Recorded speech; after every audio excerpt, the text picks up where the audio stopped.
The Lord be with you.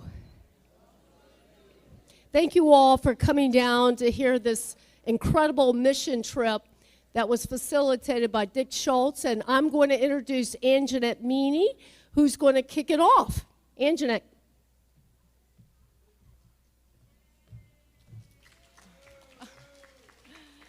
Thanks, everybody, and thanks for being here.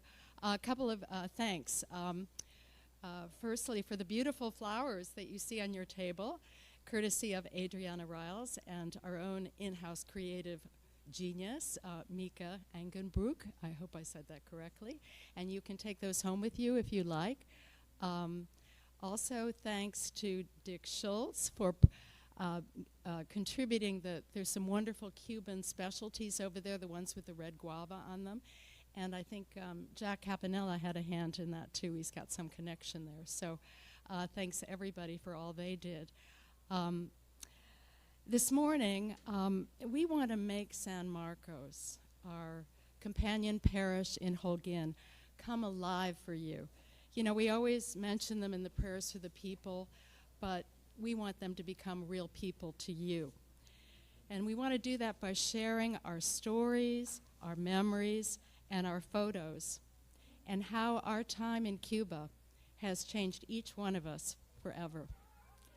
And I think it's really amazingly appropriate that we are doing this on Pentecost Sunday, because as you will see and hear, the Holy Spirit is alive and well and on the move at San Marcos. Why Cuba? I get asked that a lot. In fact, I just got asked that. Thank you, Steve. In 2018, the U.S. Episcopal Church readmitted the Episcopal Church of Cuba to the diocese after more than 50 years of separation, courtesy of the Cuban Revolution.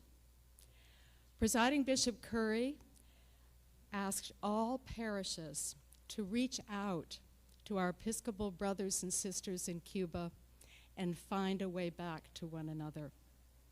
And I'm really glad to say and proud to say that Christ Church answered the call. In 2019, Merrick led our first group. They went to Havana and met with then Bishop Griselda. Many of you may remember her visit here. And she asked that we take on a companion relationship with San Marcos. Now, if you look at the map behind me, which, believe it or not, is a shower curtain, amazingly, donated by Tom and Adriana Riles. They're going to have a really good-looking shower after this. Anyway, you can, let me just get this out of here. You can see that there's somewhat of a logistical challenge with Havana being on the west tip almost, and here we have Holguin, almost on the other end near Guantanamo. It was about the size of Tennessee, maybe close to 800 miles long. And in our initial trip, when we tried to get to Holguin, let's just say it was quite a daunting bus ride on alleged roads and various other things. 12 hours, as I recall, but you'll hear a little bit more about that. However, I'm glad to say that logistically, we no longer have to do that, although it's a great memory. You can now fly directly from Miami to Holguin. So that's been life-changing for what we're trying to do, just getting there. So off we went on our second trip in 2020, and the goal was to find a new worship space for San Marcos. And as you will see, it was getting a little crowded. They were worshiping in the parlor of a privately owned home by one of the members of San Marcos, an elderly lady. It was getting crowded, uncertain future what would happen. And so primarily, we spent our time on a site search, walking all over Holguin. We found a home, we found a space that would work with little help, and we returned. We got vestry approval, not always easy, and nor should it be, and we also purchased the home with private funds. So we were on a roll, really ready to go. And then along came the pandemic. So it wasn't until 2022 that we went on our third trip, and in addition to the 20-plus bulging suitcases full of all sorts of critical items, you really can't buy much of anything in Cuba. I mean, we'd had everything from toothpaste and Tylenol to shoelaces and a printer. But most importantly, probably, we brought a water filtration system. You can't drink the tap water in Cuba. And Bishop Griselda made it her priority to install a water filtration system open to the public in every one of the 52 Episcopal churches and communities throughout Cuba. And not only is that quite a challenge, but to date there are 38 that are installed. And if you know anything about Cuba, and all these people here do, that is a miracle. So we're very grateful that that's happened. And also, very much in keeping, I think that is very much in keeping with Bishop Griselda's philosophy, which is to build the church outside the walls. It's not enough to just be in the community, you have to serve the community. And San Marcos, well, we have a lot to learn from them on that score. Our most recent trip was this past February, 2024, and we kind of learned to fine-tune those 20 bulging bags full of all kinds of things to more targeted things like surgical supplies and medical things of that nature. But also our real goal was to start building a real relationship, more personal, with the people of San Marcos. And to that end, we've begun a whole host of things in addition to additional trips, which will be going on. Shared meals, activities like crafts, Bible studies, outings, Sunday school, all kinds of things of that nature, which you will be hearing about in a little bit. Now, the situation in Cuba, I'd love to tell you it's getting better, and I think it's more dire than ever, no doubt about that. They are undergoing the worst crisis they've gone through probably since 1991 when the Soviet Union pulled out. So we're talking about rampant, I mean, if you think there's inflation in this country, you ain't seen nothing. Rampant inflation, kind of a crazy currency. Sugar production, the primary export, is at an all-time low. The power grid, on a good day, works at probably a third capacity. So we always bring a couple of flashlights each because you never know when it's going to go off. Lots of blackouts and cuts. And there are unpredictable shortages for the people in Cuba who spend a lot of their lives waiting in line, maybe to find flour, and they find there isn't any. I think something very telling that I read is that for the first time in history, the Cuban government in March requested donations of powdered milk from the United Nations World Food Program. So obviously they're not able to feed their children and their infants, and I just find that not only telling but really heartbreaking. So it's a dire situation, and I'm not going to dress it up.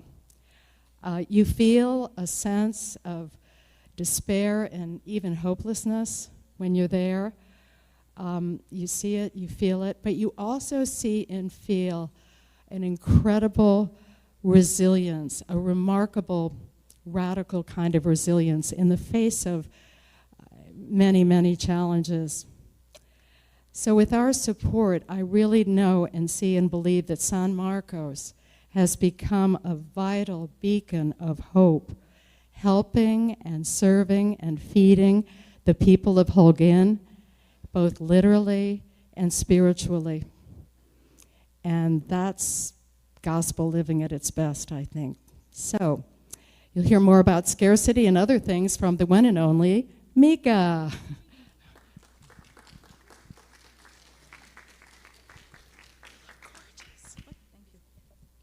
Of course, I'm off book.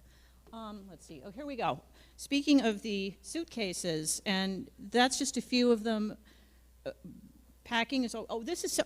Yeah, I should tell you. This is actually San Marcos, which is also their home for the rector and his family, the central courtyard. But anyway, this is when we first came in with a bazillion suitcases, and then we unpacked them.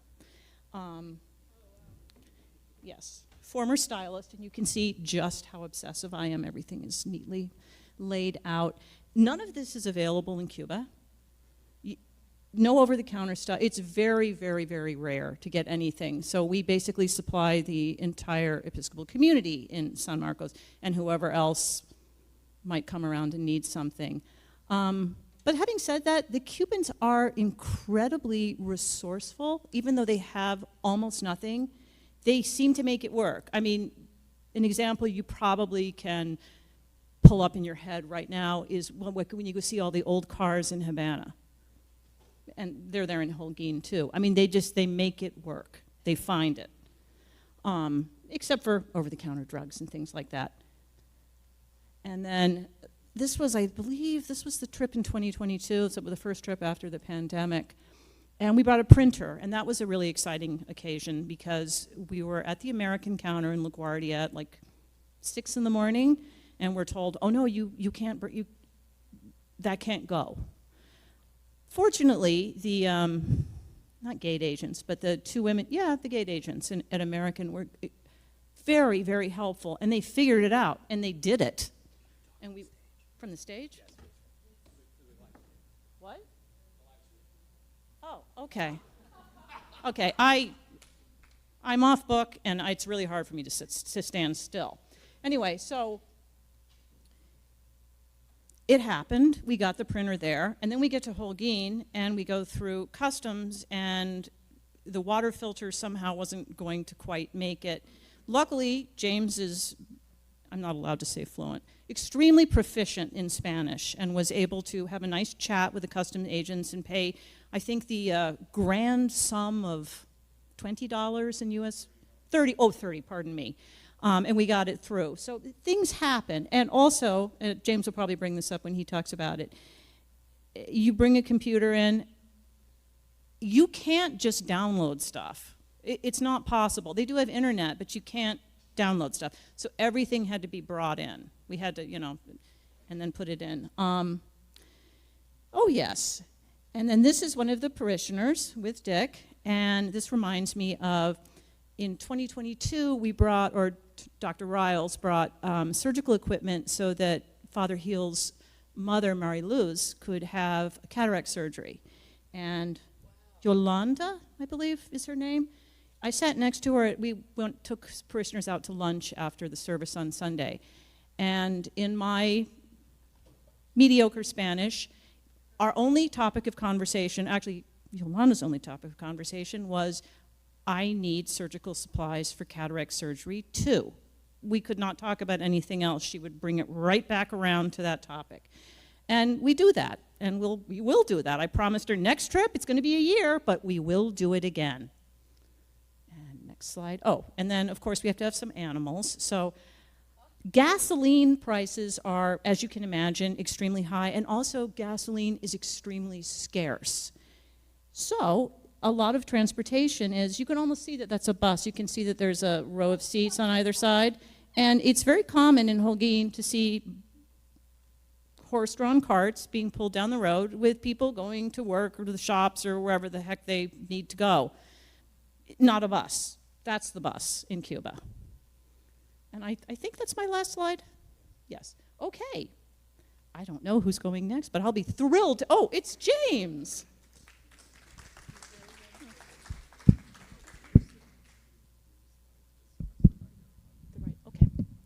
Do you want this in the mic stand? Okay. So first of all, I think we should thank Mika because she made the flowers. So thank you for making it look so nice here.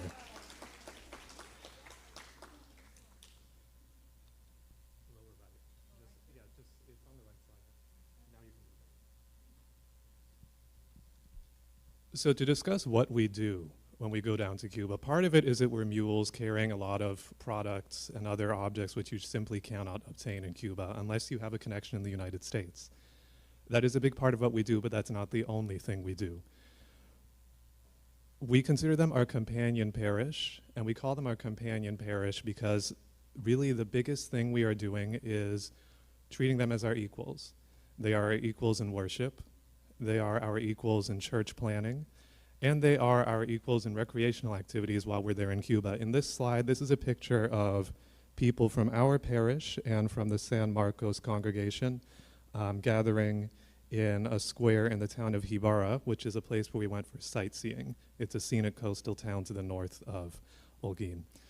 We also went to a concert with some people from the parish. That's a few slides down. Just keep on until you see someone performing. Yeah, we also went to a concert with some people from the parish to hear some traditional Cuban music. So, like I said, we participated in recreational activities with the people in the parish. They are our companions, they are our friends, they call us our brothers in Christ, and that is really a big part of what we're doing. We're being there to accompany them, in essence. But that's not the only thing we do. You could also go to the slide, which is for it has Adriana and Alejandro. It's before. Yes. Another thing we did is we helped coordinate some of the activities on the side which occur in a church.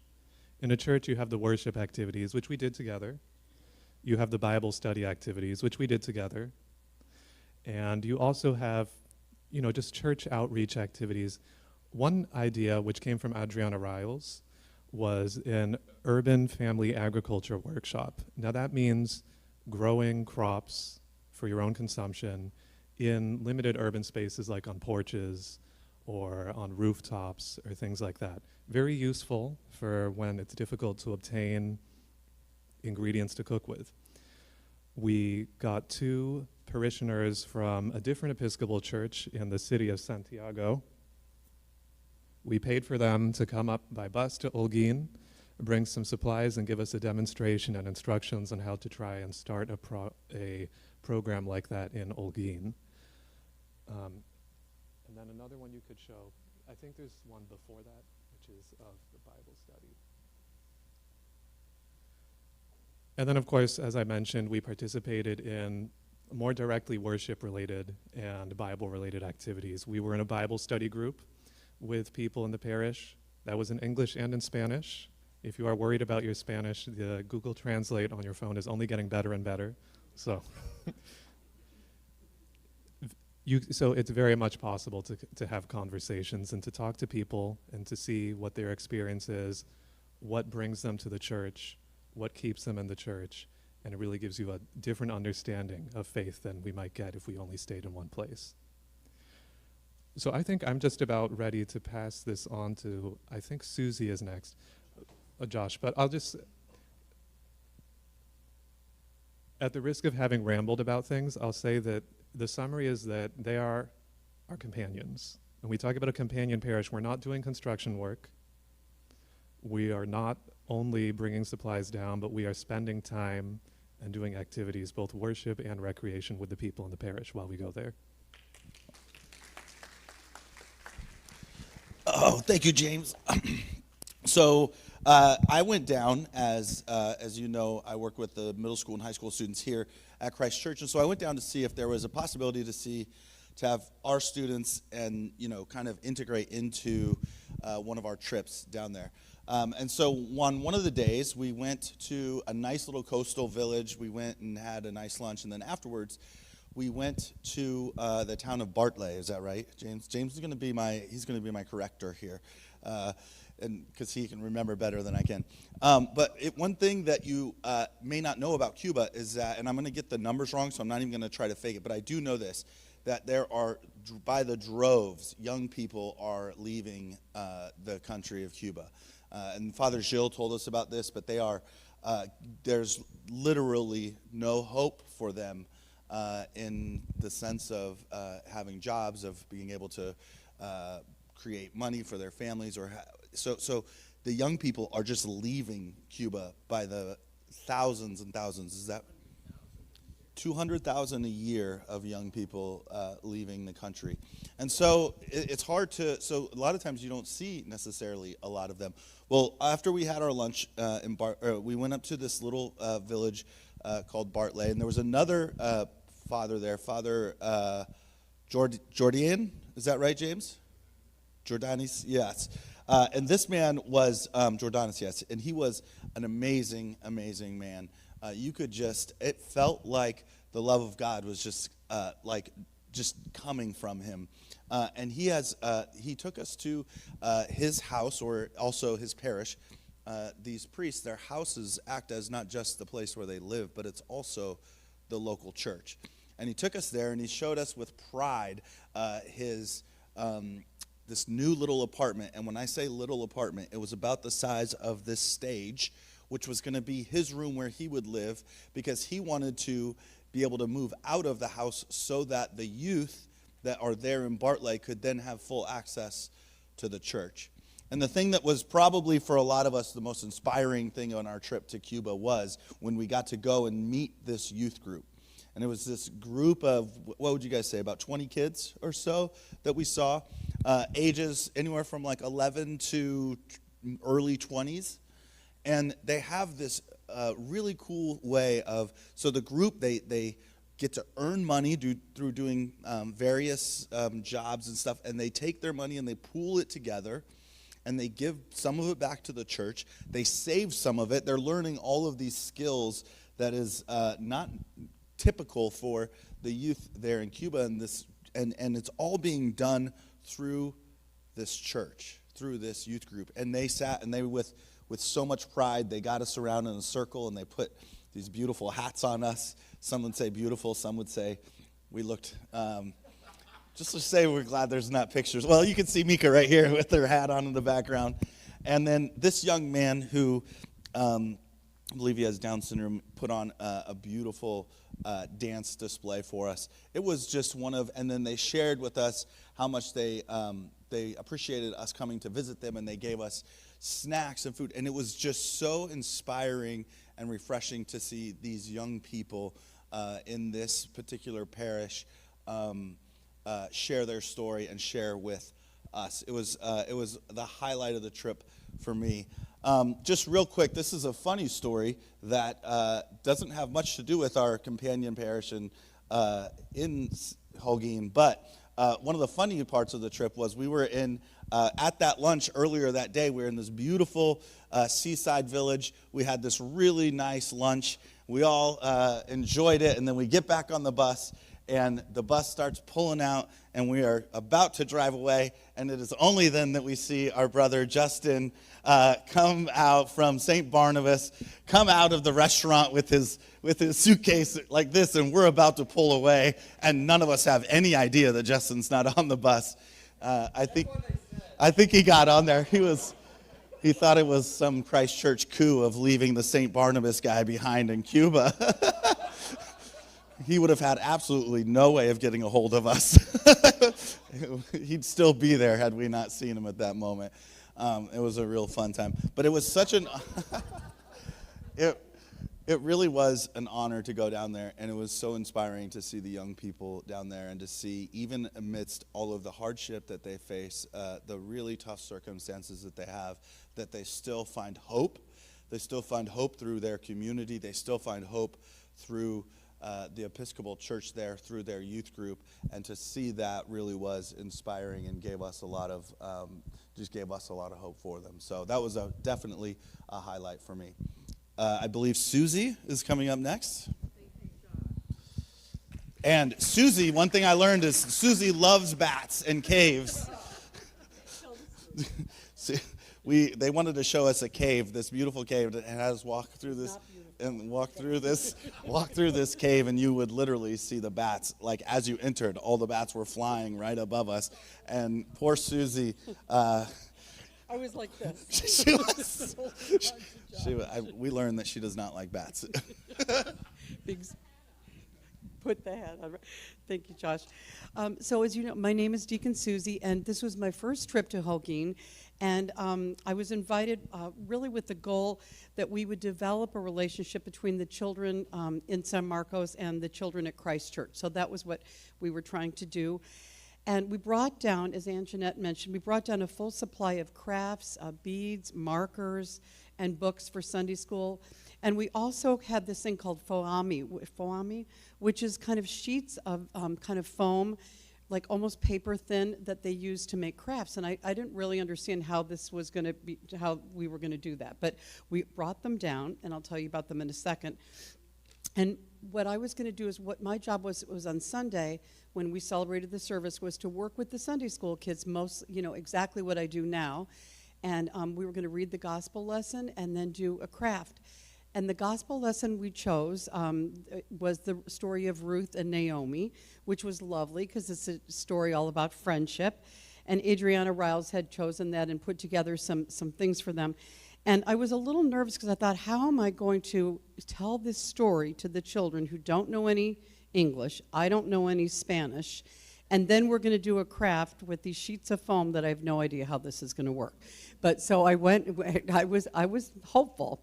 So it turned out that the woman who runs their Sunday school, Nursa, and Manelis, who is the wife of Father Gil, were there. And it turns out that they are, not only did they know the story of Ruth, big surprise, they knew that story because if they had a wonderful Bible that they read to the kids, but they also were incredibly proficient at this craft. James, can you show them the craft? They were able to basically work miracles with a hot glue gun, and I'm going to show you what they did. Just amazing. They made little tiny baskets with flowers in them, and the children, there were about 10 children in their Sunday school, and they were just lovely and so welcoming, and the teachers were fabulous. And we, even though there was a huge language barrier, we really shared in our love of the children and the work that we were doing with them. And so it was a really lovely, lovely service, and it meant a lot to me. And so going forward, one of the things we're going to do, Dick had talked about this, but we're going to be instituting kind of a friendship, a pen pal ministry through email with their Sunday school. And then we're going to continue to do what we're doing, and we'll bring more things down next year and work with their Sunday school in hopes of really developing a friendship with our Sunday school and theirs. So it was really a lovely, meaningful trip, and I think we're well on our way. Don't you, Dick? I think so. So anyway, so thank you very much. Are you, okay, Justin is next. Okay, thank you, Justin. Thank you, Susie. Thank you. Good morning. Whoa. So I will say it was a real pleasure as the priest in charge at St. Barnabas to accompany Christ Church and the team from Christ Church on this mission to Cuba, notwithstanding the fact they did try to leave me behind. In any case, I did make it back. I want to commend Christ Church for this incredibly beautiful ministry. One of my favorite theologians, Gregory of Nyssa, says that we catch the gospel, that the gospel and belief in God is actually contagious. We catch people's halo, is what Gregory says. And there are so many people who are catching Christ Church's halo in this regard, in your love for Cuba and your ministry with the diocese. James mentioned that we are truly companions, and what I found there was a companion in the priesthood, Father Gil. It was my honor to preach at at the anniversary of his ordination to the priesthood, which was the Sunday that we were there, and we gave Padre Gil several gifts to commemorate that. Padre Gil, something that may not have been spoken about so far, in addition to being the priest in charge of San Marcos, he is also a seminary professor at the Evangelical Theological Seminary in Matanzas, which is an ecumenical seminary for the training of ministers, not simply in the Episcopal tradition, but in a variety of traditions. And in one of my other gigs, in addition to being the priest in charge of St. Barnabas, I'm a professor of Anglican Studies at Berkeley Divinity School at Yale. And so I have come back to New Haven and spoke with our dean, Andrew McGowan, a great friend of Christ Church, about supporting Gilles through the purchase and the sponsorship of things like academic journal access, because in Cuba, the seminary professors don't have access to the same materials as we do in the United States. And so Berkeley is stepping into the breach and covering many of those costs for that seminary. And there are also conversations afoot about whether the Diocese of Cuba will become a pilgrimage site for graduating seniors of Berkeley Divinity School. Each year, the folks just before they go into ordained ministry, they take a group pilgrimage. Historically, that pilgrimage has always been to Canterbury Cathedral, but under Dean McGowan's leadership, they are now looking globally elsewhere in the communion to break bread with seminarians from other parts of the communion. So this past year, for instance, they went to South Africa and stayed in one of the seminaries there. And the question for us at Berkeley is whether or not we would then go to the seminary in Matanzas. We would go meet Padre Gilles and so on. In addition, St. Barnabas hopes to partner with you all in becoming companions of San Marcos. We're going to take a baby step before a baby step, and perhaps next year we will take 2 or 1 more person from St. Barnabas, and we will hope and pray that you all don't leave them behind, that they can make their way back to backcountry Greenwich.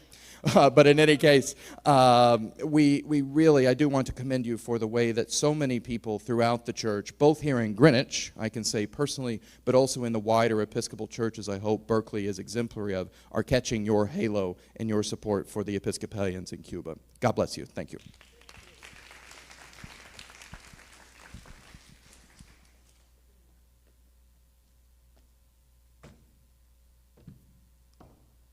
It's hard to follow up with all these amazing speakers, but I want to wrap it up and leave everybody with a very positive attitude towards church and our companion parish relationship.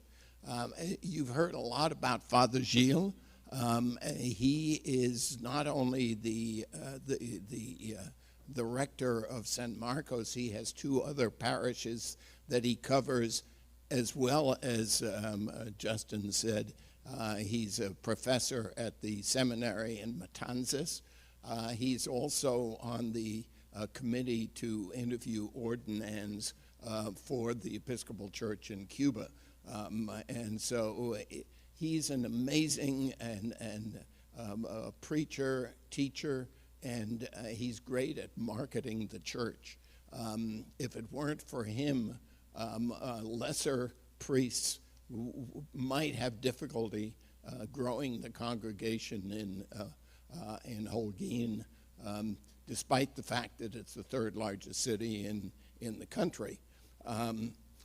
Justin talked a little bit about St. Barnabas joining us to expand what we do with San Marcos. Outreach is contagious. I led 11 groups of teens from this diocese to the Dominican Republic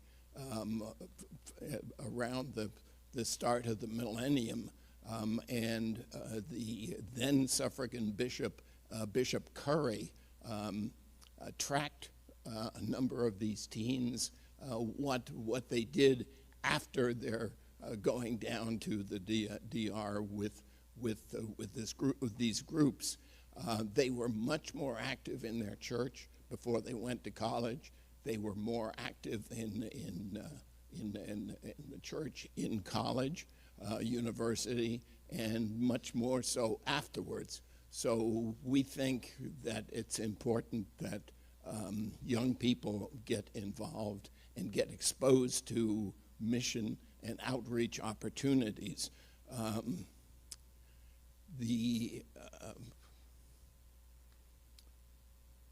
A comment that Adriana Riles sent to her children was that people had a completely different meaning to the word nothing, as in, I have nothing, there is nothing. When you or I open the refrigerator and say there's nothing to eat, we probably have some choices left on the shelves. For a Cuban, nothing means it is non-existent. Okay. So you saw this is the church before with 12 years of worshiping in the parlor of Maria, who's standing next to the bishop. What we're going to be going to Cuba again on the 11th to the 21st of 11th to the 17th of February next year. We want it to be a family trip, And what we're going to do is, you've heard from Mika about packing and trying to get the stuff there. This is what we were, when we were packing at Adriana's home. We not only did we bring medications and things like that, we also brought a fan, 2 fans, and other supplies. But what we need to do is to be able to buy these things and bring them there. So if you are interested in supporting our mission to Cuba, you can always send a check to Christ Church, Market Cuba, Fund, and that'll help us buy supplies. Now, the other thing we bring is money down there. Say, don't hold me to the numbers, but like 20% of the people in Cuba don't earn enough money to buy all the food they need to meet the minimum calorie requirements. So the result is we bring money down and give to Father Gilles and Menelas to buy food for the congregation. So this was on San Marcos Day, the patron saint of our companion parish. And so we help, and they were able to get the cake and buy food for the congregation, and they very much appreciate that.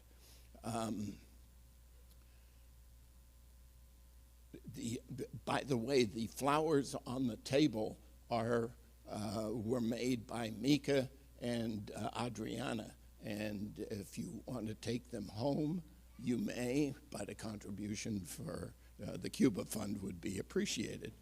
Finally, I just want to, I want to close with a story which Adriana heard from the owner of the B&B where we've stayed the last 2 or 3 years. Her son was 18, and as you've heard, there's a lot of emigration from Cuba. Her son said to his mom, the owner of the B&B, Mom, I want $10,000 to get out of here and go up to the States. And she kept saying no, no, no, and finally she said, okay. So he disappeared.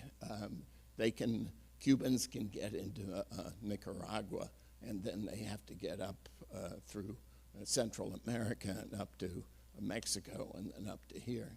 She got a call from him one day, and he said, Mom, I think I'm going to die. And the line went dead. She only heard a few weeks later that he'd made it up into the States, was safe, had a job. So you see some of the things that the members of our companion parish are facing, and why they appreciate the friendship that we bring with us, but the amazing vibrancy that they bring to us. If you think we are a worshiping community, you should go to like San Marcos or other Episcopal churches around the world, and you will find that we don't even we have nowhere near as much enthusiasm for our faith and depth of faith as they have. So thank you very much for listening to our presentation. Adriana has a couple of comments more. Oh yeah, be sure to enjoy the guava paste on the white cheese and the crackers. That's a typical Latin appetizer. Would you stay up here for a moment, Dick? None of this would have happened. We would not be here if it were not for this gentleman on my left.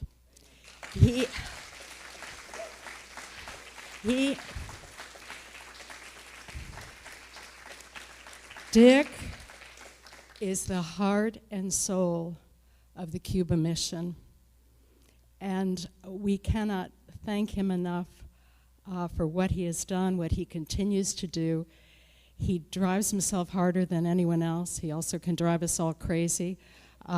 He's got more energy than all of us who have been there put together. He doesn't have an off switch. I'm still looking for that. But he is truly a living miracle, and we all owe him and everyone in San Marcos. And he does a lot of other things, too. I mean, he's over there at Neighbor to Neighbor every week, and there are 25 other things he does that I don't even know. But thank you, Dick Schultz, and it's about time.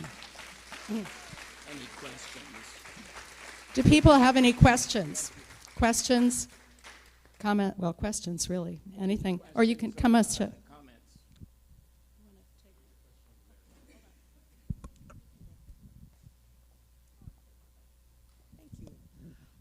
I'm very interested in about the $10,000 that the young man needed to get into this country. Would he be dealing with coyotes to do that?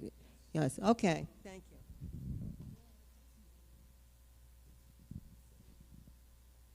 I was blessed to be on the 2020 trip. Is that it?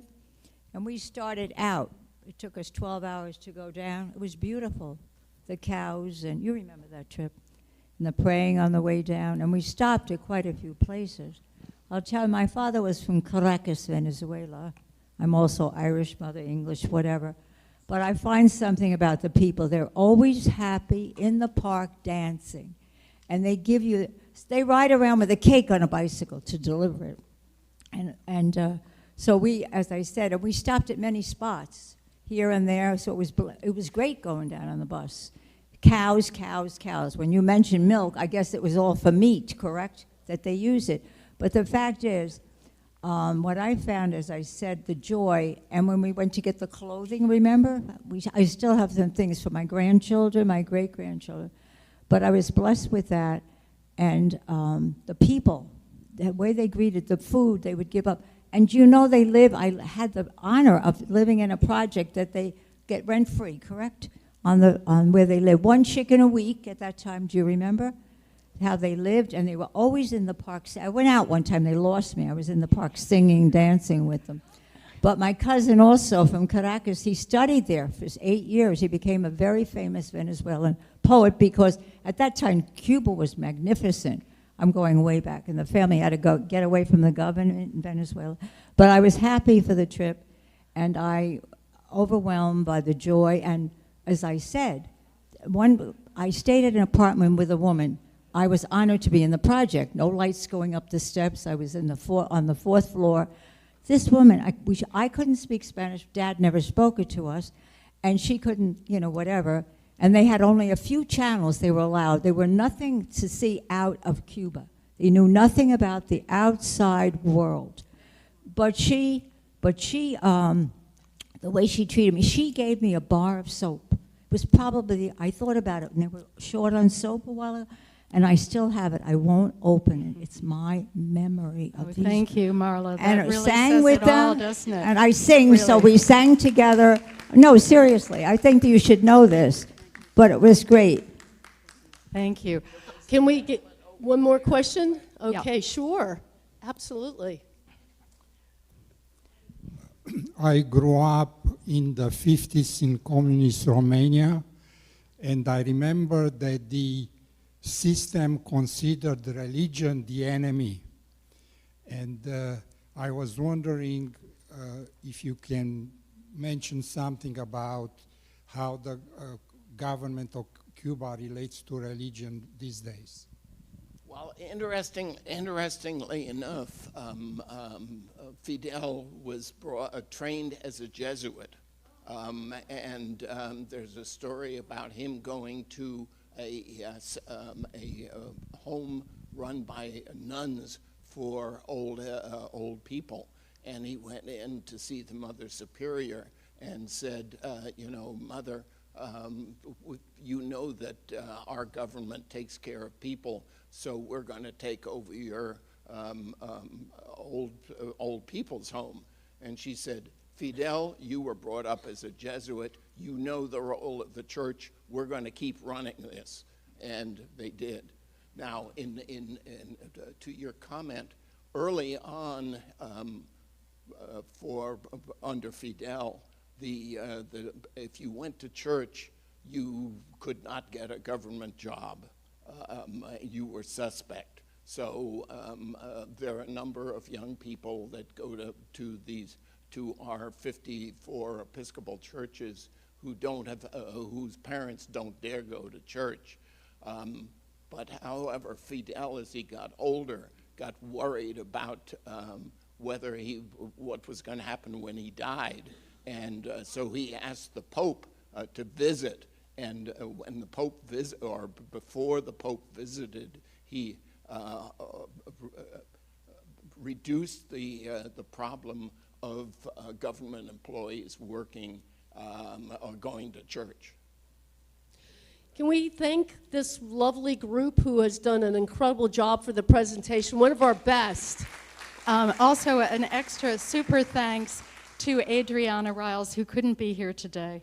But along with Dick, she's been the heart and soul of this whole thing. She's just one of the most amazing, empathetic, talented, great people that I've ever had the pleasure of knowing. And also, the dancing thing, honest to God, people don't walk down the street in Cuba. They have got a little, and even Father Gilles, you know, if he's standing there talking to you, he kind of gets this motion. It's just sort of in their telling DNA. you that people it's really of Cuba something. and you all are filled with the Holy Spirit. Yeah, there you go. Thank you, everybody. Thank you. Hope you can help us.